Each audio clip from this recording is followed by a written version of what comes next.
What if I told you that the true power of this world doesn't lie with the leaders that we see, but in the ones that we don't? What if I told you that the most secret organisation on the planet, the Vatican, is controlled in such a way by an organisation called the Jesuits, led by the Black Pope? In this video, I'm going to show you exactly why many believe that the Pope is nothing more than a puppet. You are definitely going to want to stick around for this one.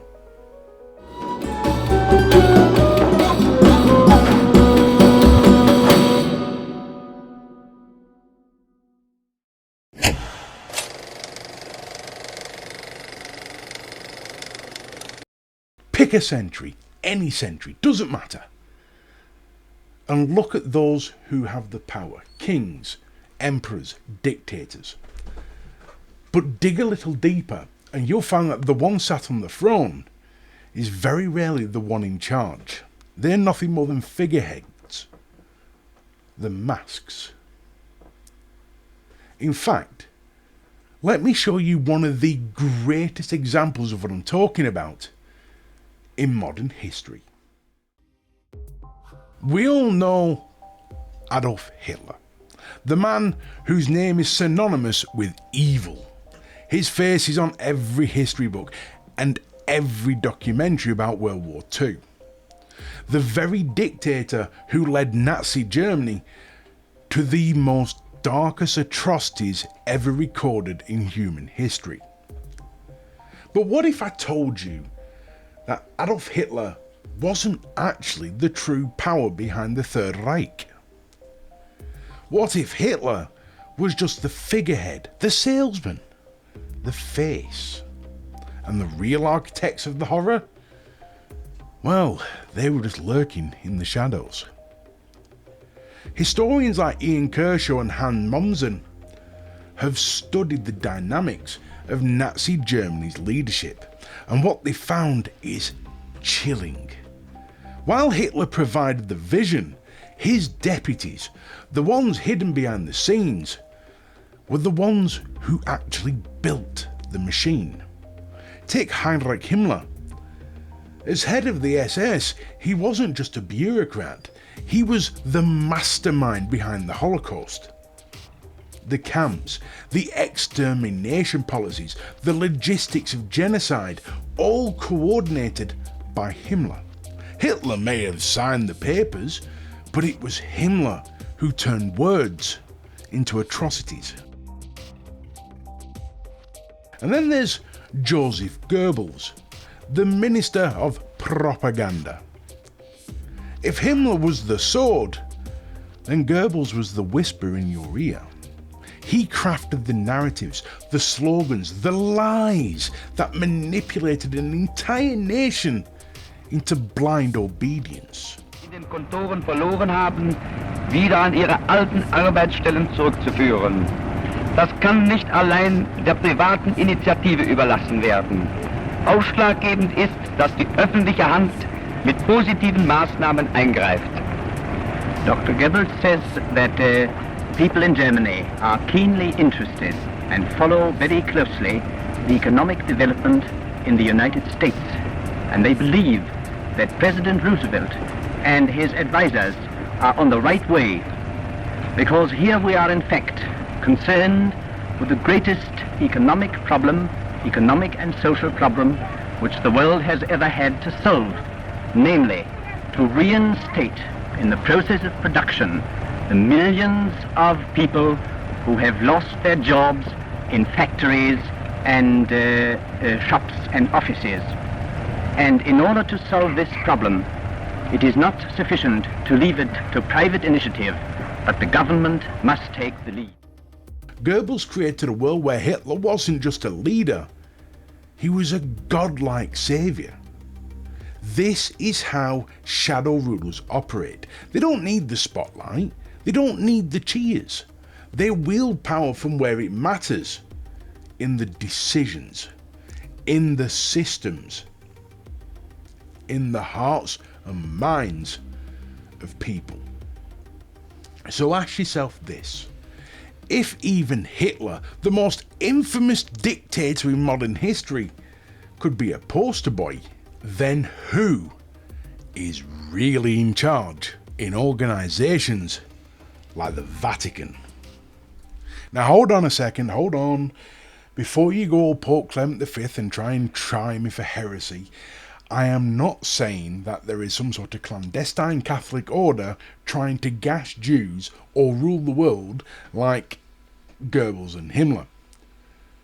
I just use them as an example. Why? Well, because like them, there's this idea that there's a shadowy, behind the scenes puppet master pulling the strings of one of the most powerful organisations in the world, the Catholic Church. And if those theories are true, then the Pope himself is nothing more than a poster boy. So who is this clandestine Catholic order, controlling the Vatican from the shadows? Allow me to introduce you to the Jesuits. Founded in the 16th century, their mission was clear: to defend and spread the Catholic faith at all costs. Some saw them as missionaries and scholars, others as spies and manipulators. At the heart of their order is the Black Pope, the Superior General of the Society of Jesus, a man whose title alone sparks whispers of shadowy influences and hidden agendas. But why is he called the Black Pope? What power does he hold? And why for centuries has his name been shrouded in mystery and controversy? If you've ever read a Frank Herbert's novel called June, you might recognise a group called the Bene Gesserit, a secretive order manipulating politics, religion and even bloodlines from the shadows. Now, while this is a science fiction fantasy cult, I can't help but wonder, did Herbert take inspiration from the actual Jesuits? Because their actions don't seem all too dissimilar.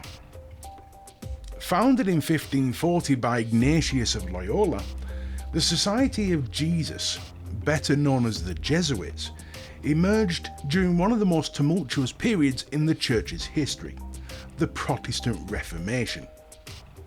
Catholicism was under siege and the Church needed a force capable of defending its faith.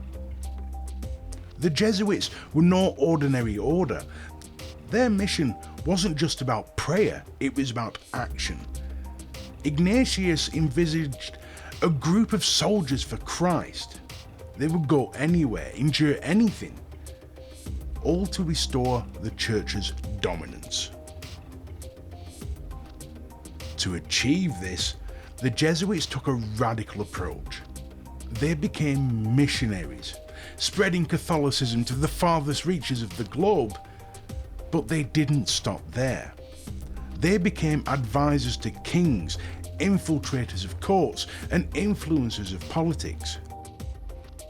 While their official mission was to serve God, their methods often blurred the lines between devotion and manipulation.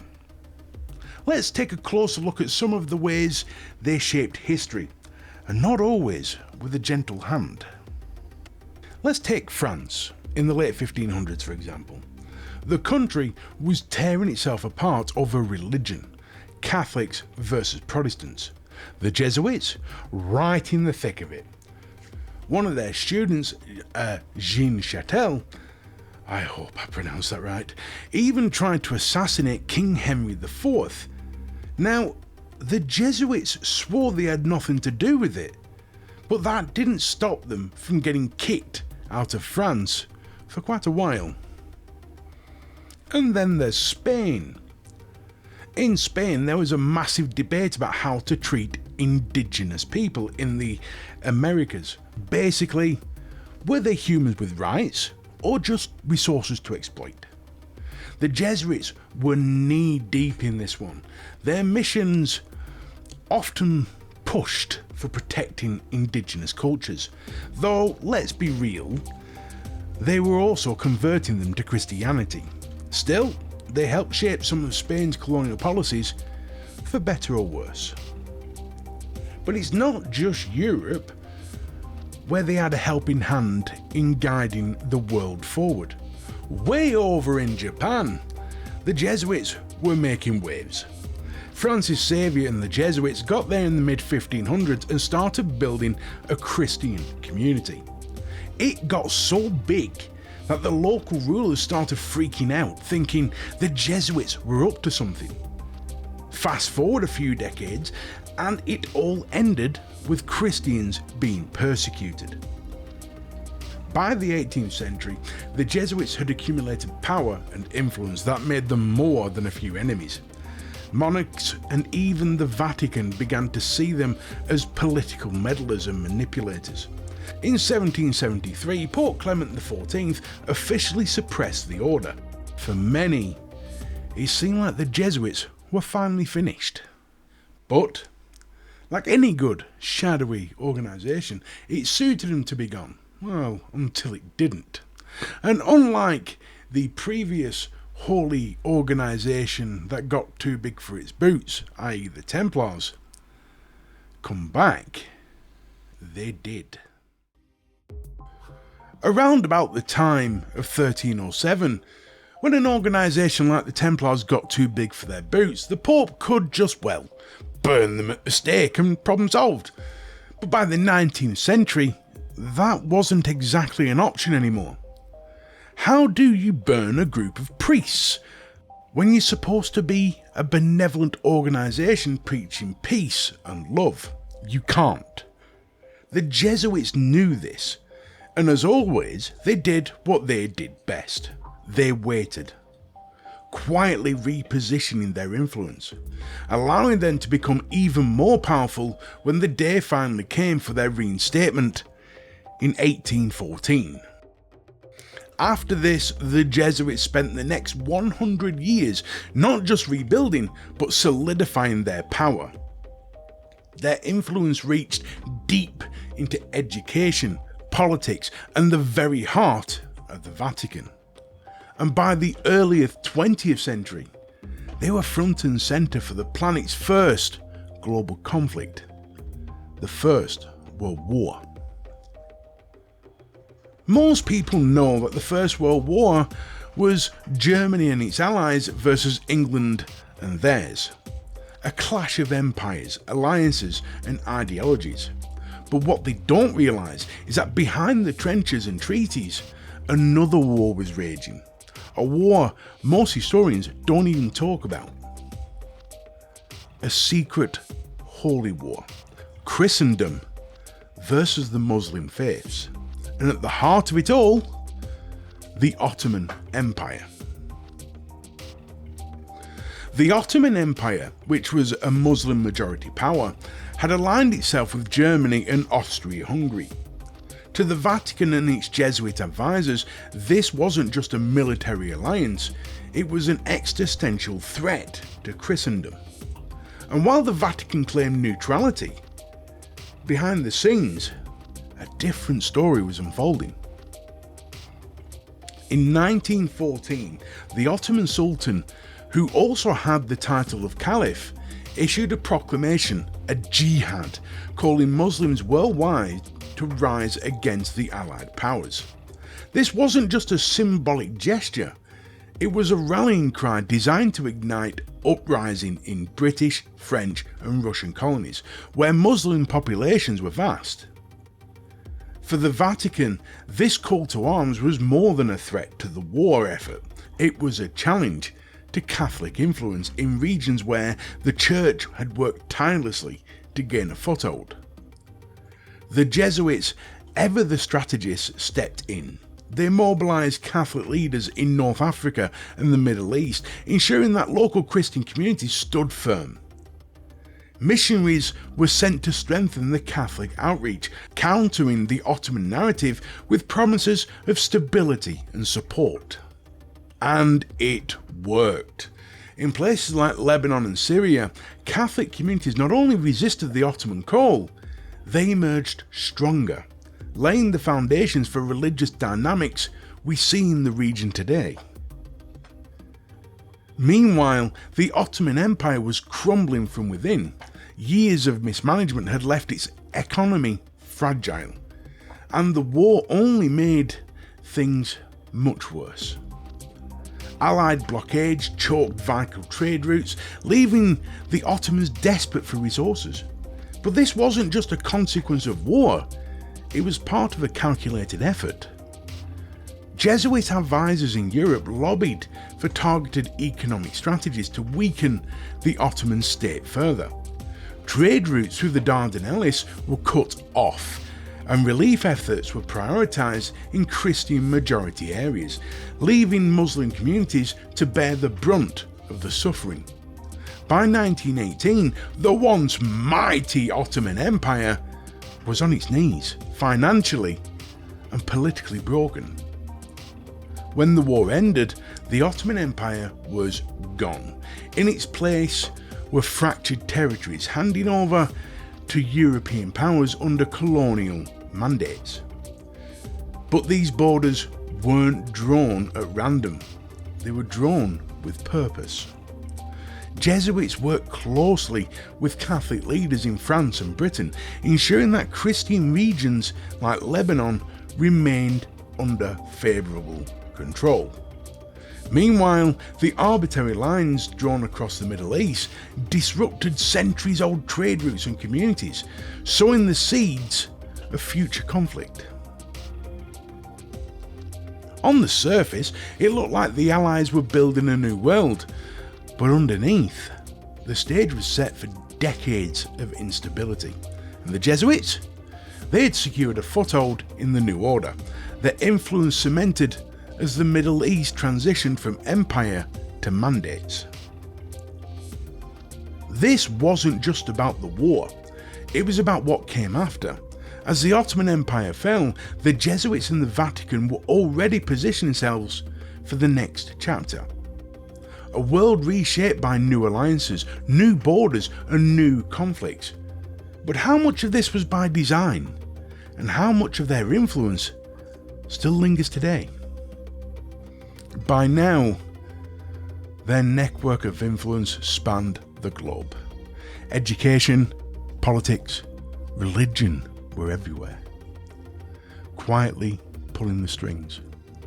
And at the centre of it all, the man known as the Black Pope. Not just a title, but a symbol of power and control. The Black Pope's official title is the Superior General of the Society of Jesus. His unofficial reputation? Well, that's where history, or documented history, ends, and where conspiracy begins. The Superior General leads one of the most powerful and disciplined organisations in history. His reach extends to every corner of the globe through the Jesuit schools, universities and missions. To some, he is simply a religious leader overseeing the Jesuits. But to others, he's far, far more. Many claim that the Black Pope wields more influence than the man in the white robes himself. That while the Pope appears to be the public face of the Church, it is the Black Pope who truly pulls the strings.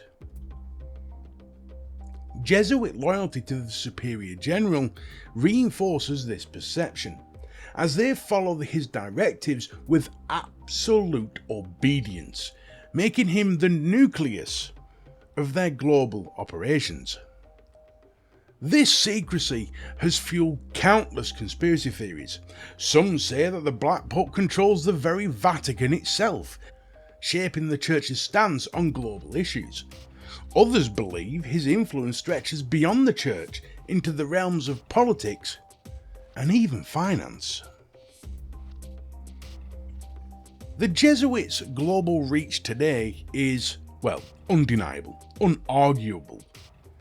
Their school educates millions, their missions operate in some of the most remote regions, and their connections span across political and economic systems. To conspiracy theorists, this vast network is not just a means of spreading faith, but the perfect infrastructure for covert influence, all under the guidance of the Black Pope. One of the most persistent theories is that the Black Pope is tied to global banking systems. Allegations of influence over major financial institutions and secret societies like the New World Order persist. But these aren't just abstract ideas. In one of my earlier videos, which you can go back and view now, titled Exposing Religion's True Purpose, I highlighted how religions often do just enough good to shield their deeper agendas from scrutiny. The Jesuits, under the guidance of the Black Pope, appear to follow this same blueprint. Their strategic moves, whether influencing the Treaty of Versailles or navigating the 2008 financial crisis, are often framed as stabilising the world for Christendom. Yet to conspiracy theorists, these actions suggest something much more clandestine.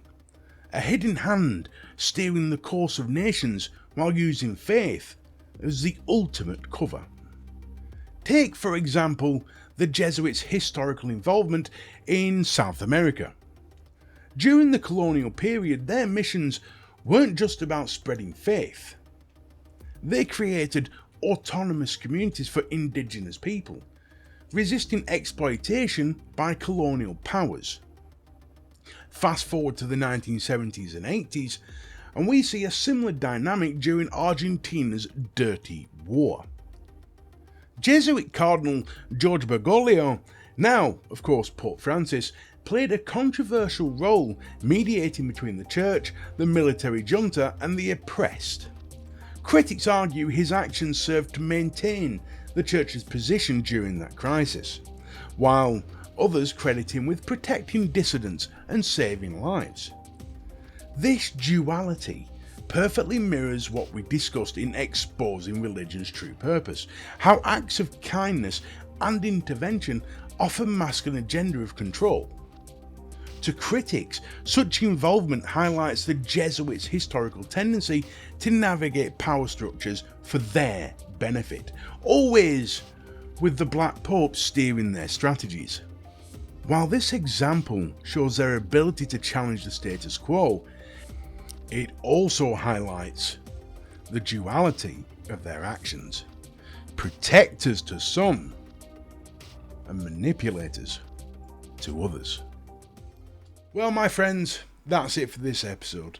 If you've enjoyed this video, please hit the thumbs up, and please, if you want to see more of my quirky content, hit the subscribe button and don't forget to press the notification bell so you don't miss any new episodes, including podcasts and all sorts of other things that I've got going every week. But I do have something else to share with you. This video doesn't quite end just there. If you are a mystery lover, if you like conversing with like-minded people, if you like having a bit of fun or just taking a few jibes at me, I have opened the Code Unknown Facebook group just for you. It's called The Hidden Network, and the link is in the description below. Down there, somewhere. You'll find it. Every week there will be quizzes, there will be memes. There's eventually going to be live reading sessions. In fact, I'm doing the very first live script reading on the 2nd of February, and I've opened the floor up to you. If you're a budding writer, or if you have a topic you'd like me to read out and you'd like to put a script towards me, I'm opening the floor to you to send me your scripts to get full accreditation for your work. On top of that, if the script's good enough, I'll even make a video out of it and give you full accreditation in that as well. So there's lots to do in the hidden network, and it's just waiting for you to join. Until then, I'll see you next time. Always remember, you are special and you are appreciated. Bye-bye.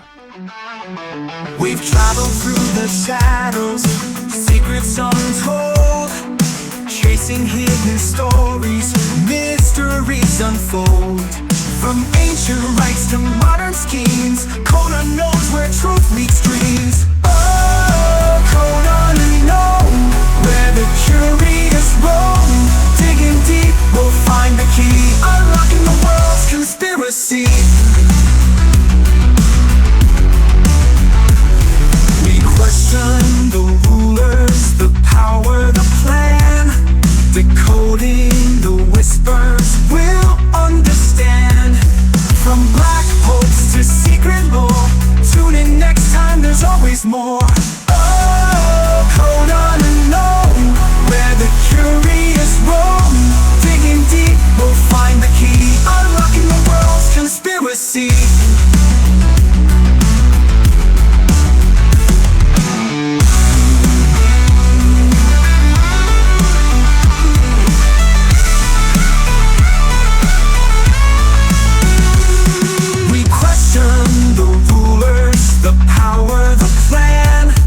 Decoding the whispers, we'll understand. From black hopes to secret lore, tune in next time, there's always more. Oh, Coda unknown, where the curious roam. Digging deep, we'll find the key, unlocking the world's conspiracy. So hit that like, smash subscribe, join the fam, you'll love the vibe. Each week's a journey, a twist to reveal. With Coda unknown, the mystery's real.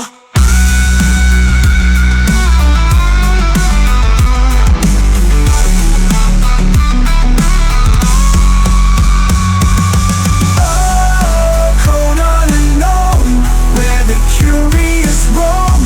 Digging deep, we'll find the key, unlocking the world's conspiracy. Conspiracy, conspiracy. Code unknown, the mystery's real.